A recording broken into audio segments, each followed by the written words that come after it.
وصل عدد مشاهدي حلقة ليلة الاقتحام اللي بثتها الجزيرة على قناتها العربية لأكثر من 2,000,000 مشاهدة خلال أسبوعين فقط على قناة الجزيرة على اليوتيوب، ناهيك عن عدد المشاهدين للقناة الفضائية نفسها وبقية منصات التواصل الاجتماعي.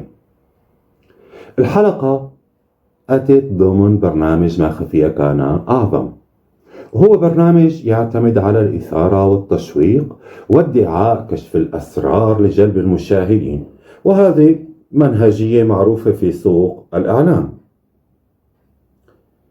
هذه الحلقة جذبت مشاهدين أكثر بكثير من أي برنامج على الجزيرة والقنوات الفضائية الناطقة باللغة العربية خلال أسبوعين. فما هو السبب يا ترى؟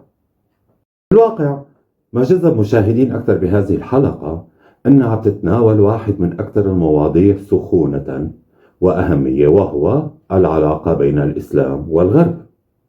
ورسالة البرنامج الواضحة المتسقة مع رسالة قناة الجزيرة تقول إن الغرب كان وسيبقى معاديا للإسلام والمسلمين، وبالذات للإخوان المسلمين الضحية المظلومة، ضمن سياسة الترويج لنظرية المؤامرة الغربية الصهيونية ضد العرب والمسلمين والإخوان المسلمين.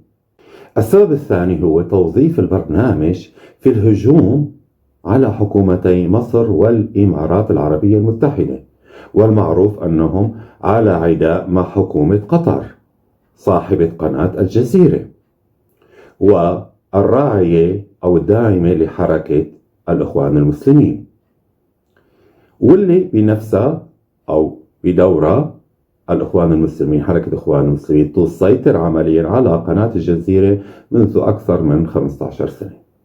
استخدمت الجزيرة بالواقع في هذا البرنامج أحداث حقيقية حصلت في النمسا فعلا، وأيضا حولت ما هو اشتباهات وشكوك إلى حقائق، بالإضافة إلى أنها أوردت بعض المعلومات الكاذبة على مبدأ لا تقربوا الصلاة.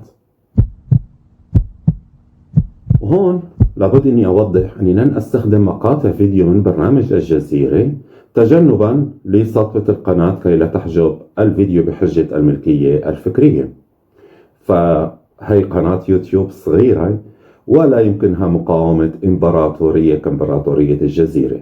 بكل الأحوال سأضع رابط البرنامج تحت الفيديو في صندوق الوصف لمن أراد مشاهدته. ما هي الحقائق اللي قدمها البرنامج؟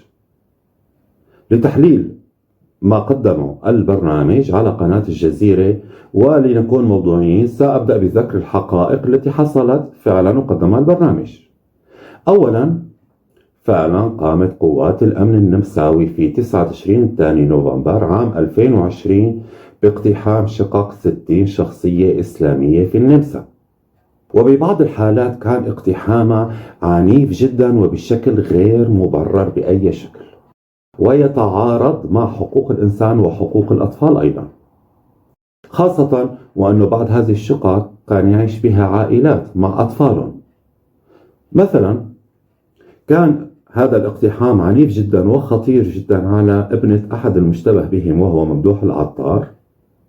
ابنته كانت تعاني من مشاكل ومرض في القلب، والعنف الذي دخلت به قوات الشرطة كان مثيرا لرعب الكبار، فكيف الحال مع الصغار؟ وفعلا وهي حقيقة أيضا بعد مرور أكثر من سنة تحقيقات تبين أن مكتب الادعاء لم يملك أي أدلة حقيقية على تورط غالبية المشتبه بهم بالتهم اللي تم توجيهها إليه. الحقيقة الثانية، يوجد فعلا علاقات جيدة بين الحكومة النمساوية وحكومتي مصر والإمارات العربية المتحدة، وبهذه الحالة غالبا سيكون أيضا يوجد تنسيق أمني. بالمناسبة بين قوسين أيضا هناك علاقات جيدة بين حكومة قطر وحكومة النمسا. الحقيقة الثالثة هي فعلا لا تصنف النمسا ولا الاتحاد الأوروبي منظمة الإخوان المسلمين كمنظمة إرهابية. رابعا، يبدو أن أحد الأدلة المستخدمة كان دراسة عن الإخوان المسلمين في النمسا، دراسة أو تقرير أعده الدكتور لورينزو فيدينو، وهو مدير برنامج مكافحة التطرف في جامعة جورج واشنطن. وأنا قلت أنه يبدو لأنه لا يمكن لأحد الجزم ما هي الأدلة اللي كانت بحوزة وزارة الداخلية ومكتب الادعاء العام. إذن أين هي المشكلة في هذا البرنامج طالما أنها حقائق؟ باختصار، المشكلة والسبب الإداني لهذا البرنامج أنه استغل معاناة أشخاص وأزمة تعيش النمسا لمصلحة رسالة الجزيرة المتحيزة أساسا طوال العقدين الماضيين من عمل هذه القناة. فالجزيرة قناة إعلامية محترفة وخبيرة، وما رح تتورط بنشر أخبار كاذبة واضحة، لكن بتستطيع تمرير رسالة من خلال صياغة الخبر ورسم خط الأحداث والأخبار وانتقاء الكلمات. وهون يجب أن نتذكر دائما أن هذا برنامج أعدته الجزيرة كبرنامج لكشف الحقيقة التي تراها الجزيرة، وليس برنامج لعرض رأي هذا الشخص أو ذلك الحزب أو تلك المجموعة. فالجزيرة بهذا البرنامج مسؤولة عن محتوى البرنامج كاملا، بما في ذلك آراء الضيوف وأيضا الرسالة اللي وصلت للمشاهدين. فهو ليس برنامج رأي، بل برنامج كشف حقائق حسب ما يفترض. بهذه الحلقة رتبت الجزيرة الأحداث والمقابلات، ووزعت الوقت والصور المرافقة والأفكار والكلمات لكي تجعل المشاهد العربي اللي ما بيعرف ما يكفي عن النمسا والسياسة ولا يعرف ما يكفي عن أوروبا يصل بنهاية البرنامج إلى النتائج التالية. أولا، الغرب وبالذات النمسا ككل معادي للمسلمين والإخوان المسلمين بالذات. 2، المؤامرة على المسلمين والإخوان المسلمين من حكومة النمسا وحكومة مصر والإمارات العربية المتحدة وإسرائيل ضمن نظرية المؤامرة. 3، كل الإخوان المسلمين والنشطاء الإسلاميين في الغرب هم ضحايا للظلم، ولا دور لهم بأي ترسيخ للشرخ بين المسلمين وبين الغرب. وهون بين قوسين أريد أن أوضح، لا أقول هنا أن كل الشخصيات والنشطاء الإسلاميين في الغرب يحاولون ترسيخ الشرخ ما بين الغرب وما بين المسلمين، لا أبدا. لكن لا يمكن قبول ما تقول الجزيرة أن كل هذه الشخصيات أيضا بريئة من هذه المشاكل التي تحدث في الغرب بين المسلمين والغرب، وحتى بين الدول العربية والدول الإسلامية وعلى مستوى العالم. والنتيجة الرابعة التي سيصل لها المشاهد طبعا هي أن حكومة قطر وتركيا لا علاقة لهم بأي شكل بالأزمات يلي فيها تشابك مع الإسلام السياسي، لا في الدول العربية ولا في الغرب. وأيضا بين قوسين، لا يوجد أي حكومة عربية ولا الحكومة التركية بريئة من هذه الاشتباكات ومن دعم هذا التيار الإسلامي أو ذاك حسب مصالح هذه الحكومات. وأيضا الحكومات الغربية لها دور حتى عندما تستهدف أحيانا فئات من الإسلام السياسي. الآن كيف فعلت الجزيرة ذلك؟ خصصت الجزيرة أول 10 دقائق من أصل 50 دقيقة طول الحلقة لمقابلات شخصية مع المشتبه بهم، واللي تم اقتحام شققهم بعنف مفرط غير مبرر وغير قانوني أيضا، فبذلك جذبت تعاطف المشاهدين مع الضحايا. وهذا أسلوب إعلامي مستخدم كثيرا، لا مشكلة حوله، لكن حبيت أذكره. لازم نتذكر أنه 10 دقائق من أصل 50 دقيقة للمقارنة مع ما ورد بالبرنامج لاحقا. منقارن هذا الشيء بأنه الجزيرة خصصت فقط أقل من 30 ثانية للكلام عن الهجوم الإرهابي اللي حصل في فيينا قبل أسبوع من عملية الاقتحام اللي كان اسمها عملية الأقصر، واكتفت بالإشارة إلى أنه كان هجوم نفذه مسلح من أصول ألبانية أدى لمقتل 4 أشخاص.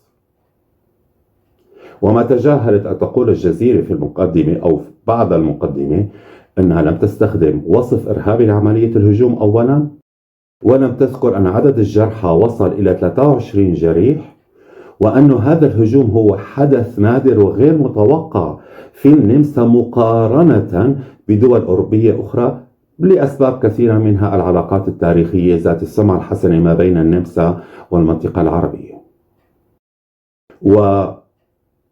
وبالمناسبة الجزيرة لم تخصص أي برنامج لتغطية ذلك الهجوم الإرهابي في فيينا، اكتفت بإيراده كخبر مثير جاذب للانتباه حين حدوثه.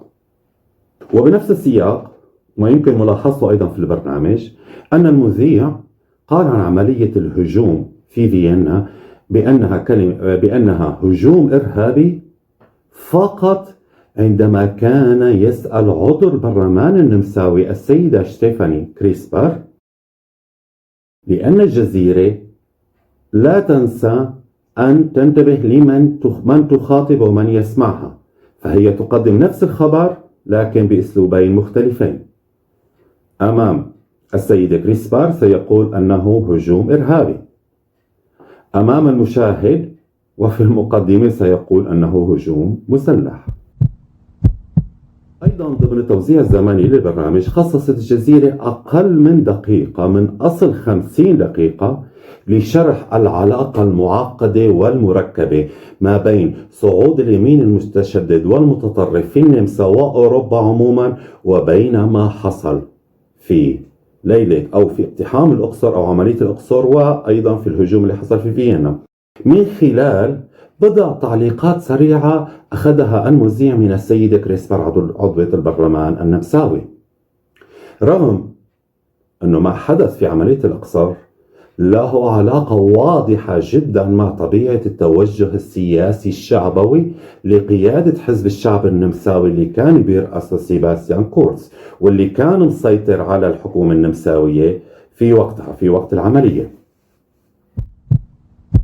أيضا بالمقابل نلاحظ أن البرنامج خصص 8 دقائق من أصل 50 دقيقة للتركيز على مسؤولية الدكتور فيدينو وعلى مسؤولية حكومتي مصر والإمارات، من خلال التركيز على الشكوك حول علاقة فيدينو بالإمارات. طبعا هذه الشكوك موجودة ومحتملة ولا مشكلة بإظهارها، لكن تخصيص 8 دقائق تقريبا من أصل 50 مع إهمال حقائق أساسية أخرى كما سنرى بالتأكيد سيؤدي بالمشاهد للاستنتاج بوجود مؤامرة كبرى غربية مصرية إماراتية وأيضا إسرائيلية ضد المسلمين والإخوان المسلمين في الغرب. أخيرا من حيث توزيع الوقت، خصصت الجزيرة معظم 50 دقيقة للضيوف من شخصيات إسلامية وجهوا كلامهم ونقدهم ضد الحكومة والدولة النمساوية دون شرح وتوضيح للعبة الصراع السياسي القائمة والمحتدمة في النمسا ما بين اليمين المتشدد والممثل بحزب الشعب النمساوي الحاكم واليمين المتطرف مثل حزب الحرية سابقا، وبين باقي القوى السياسية النمساوية، ولا وضحوا أزمة اللي بتعيشها الديمقراطية الغربية الحالية والفرق ما بين سياسة الحكومات والأحزاب والدولة والشعب. فرسالتهم اللي وصلت للمشاهدين كانت أنهم ضحايا ظلم شديد فقط لأنهم مسلمون أو مشتبه بانتمائهم للإخوان المسلمين من قبل الحكومة والدولة النمساوية. من ناحية ثانية لا يمكن احتساب الوقت اللي تم منحه للسيد توماس شميدنجر على أنه صوت أو رأي مقابل يمكن أن يشرح الحقيقة المخفية للمشاهدين، خاصة وأن آراء شميدنجر أيضا مثيرة للجدل حول الحركات الإسلامية. وبالمناسبة يوجد أيضا دراسات مترجمة له إلى اللغة العربية، وليس فقط دراسات فيدينو تم ترجمتها إلى اللغة العربية.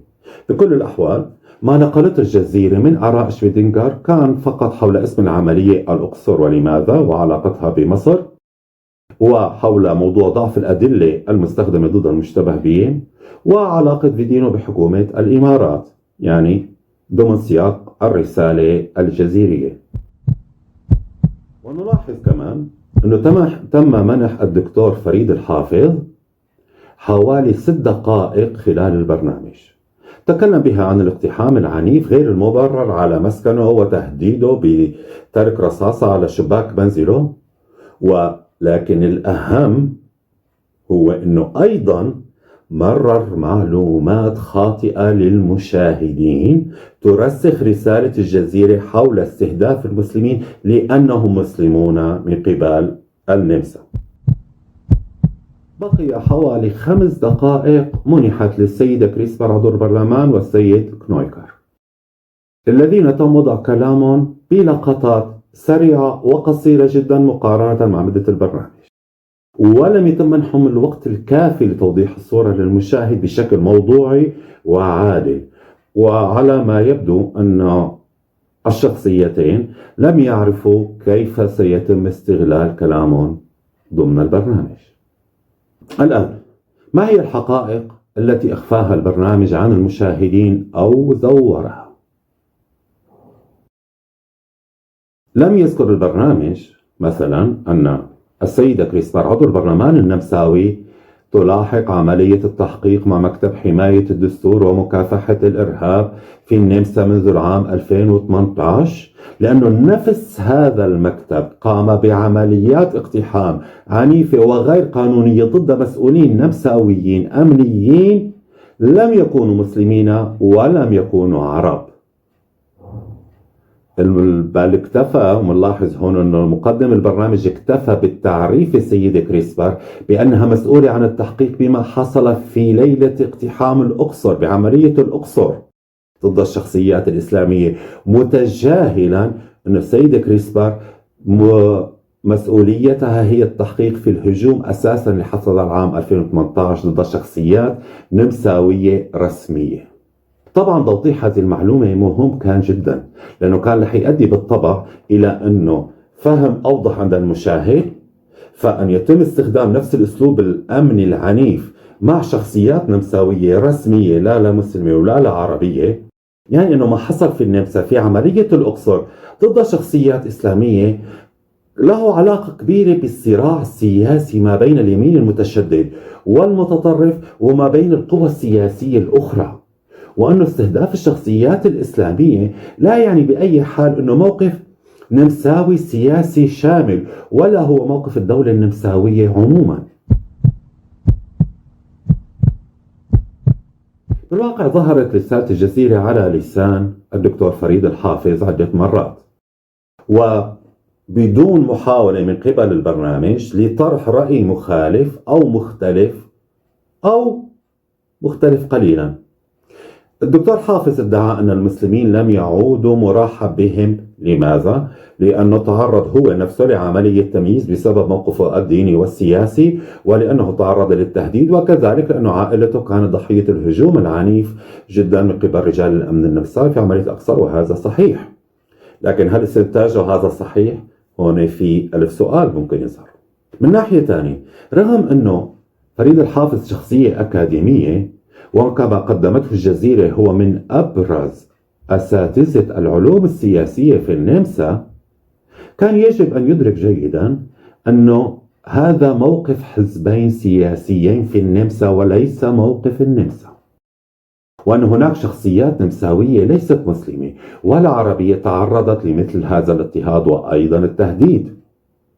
وبالمناسبة على ما يبدو أنه يرى نفسه وجمعيته هم الوحيدين اللي وقفوا ضد سياسة المستشار النمساوي السابق سيباستيان كورتز، السياسة الشعبوية اللي استخدم بها بالواقع المسلمين واللاجئين كورقة سياسية.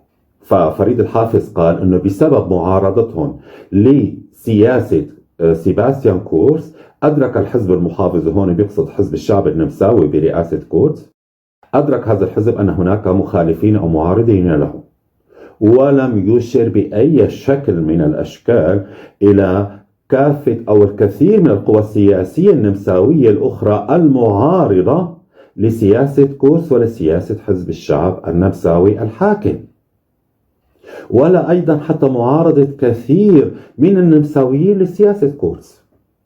وهو الخبير في العلوم السياسية وكان لازم يدرك معنى كلامه. ومن ناحية ثانية، عندما أرادت الجزيرة تقديم صور للاحتجاجات على قانون الإسلام في النمسا اللي صدر عام 2015، ركزت أو انتقت الصور اللي عم يظهر فيها مسلمين يحتجون ضد هذا القانون، وأهملت متظاهرين آخرين كثر من النمساويين غير المسلمين اللي كانوا أيضا مساندين المسلمين وعم يحتجوا على قانون الإسلام. فتوائم كلام فريد الحافظ مع صور الجزيرة اللي تم انتقائها.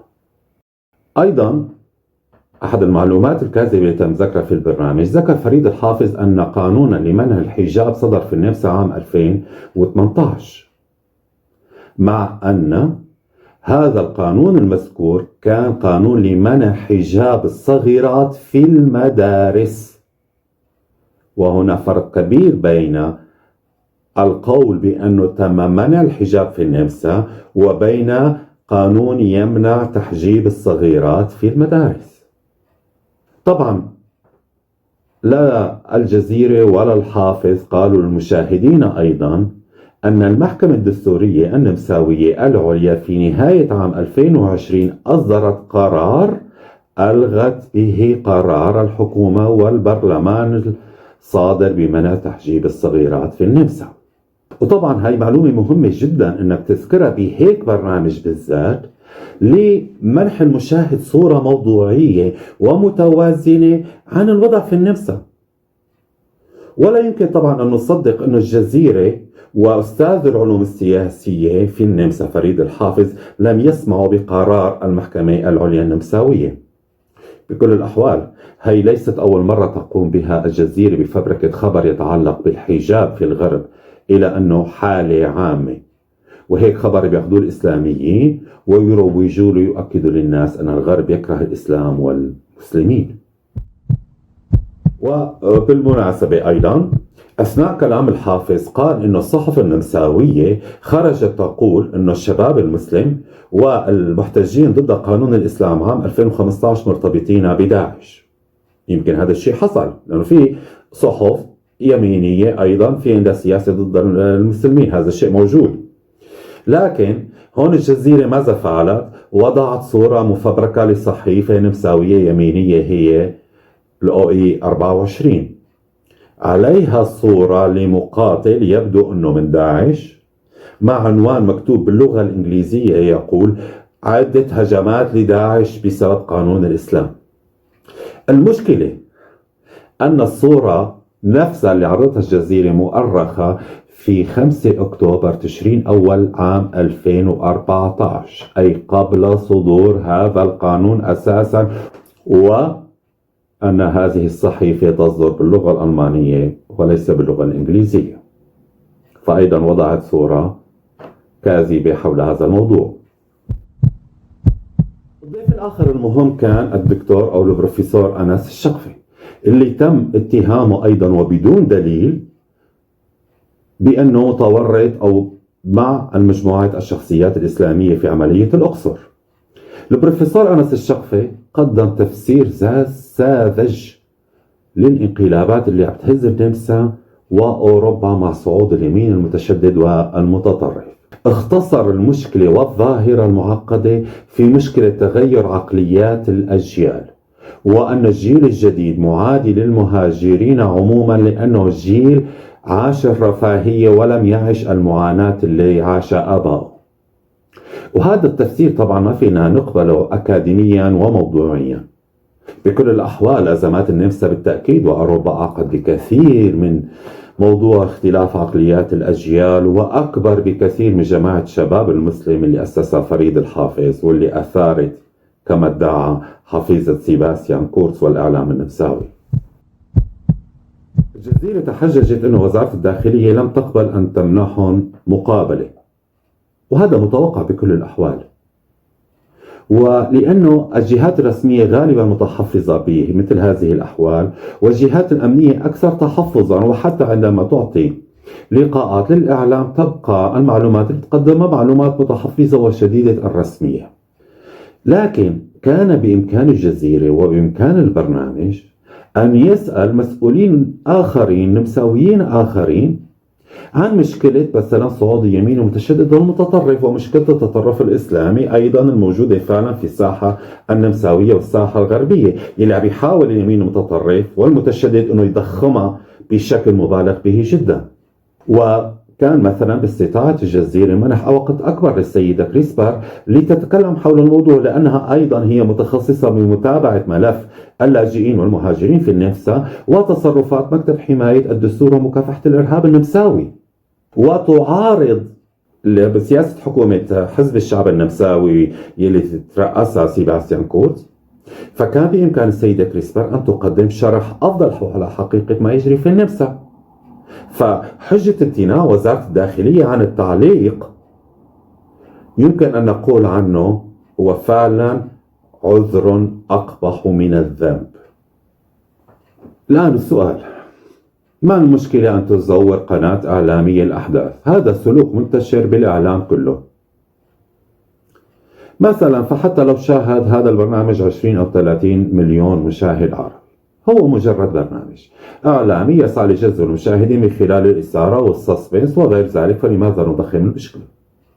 بالواقع هذه ليست المرة الأولى تقوم بها الجزيرة بفبركة الأخبار وإخراج الأحداث من سياقها لتضعها ضمن سياسة عامة مسيطرة على خطاب الإعلام باللغة العربية. الجزيرة وغالبية الفضائيات الناطقة بالعربي تسعى لترسيخ نظرية مؤامرة الغرب وكراهيته للمسلمين والعرب.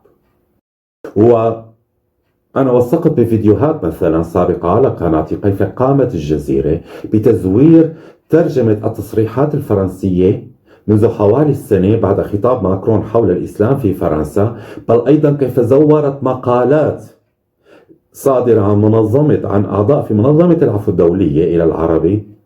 والأدهى من ذلك أن القسم العربي في منظمة العفو الدولية زور الترجمة العربية عن الأصل الإنجليزي أيضا. فهي سياسة عامة للجزيرة وغالبية الأقنية العربية اللي بتقوم على توجيه رسالة شعبوية تعتمد لحد كبير على ترسيخ نظريات المؤامرة وتتبع أجندة الحكومات اللي بتتمولها. وبالنسبة للجزيرة الممول هو الحكومة القطرية راعية الإخوان المسلمين، وبالتالي فينا نفهم السياق العام لسياسة الجزيرة وتلاعبها بالأخبار وبالأحداث. سؤال أيضا المهم: هل المشكلة هي فقط بالجزيرة؟ بالواقع الجزيرة هي أحد المركبات الكبيرة لهالمشكلة في العالم العربي أو باللغة العربية، لكن غالبية الإعلام العربي يسير على وفق سياسات مشابهة لسياسة الجزيرة، لكن مع اختلاف الولاء بين حكومات قطر، الإمارات، السعودية، إيران.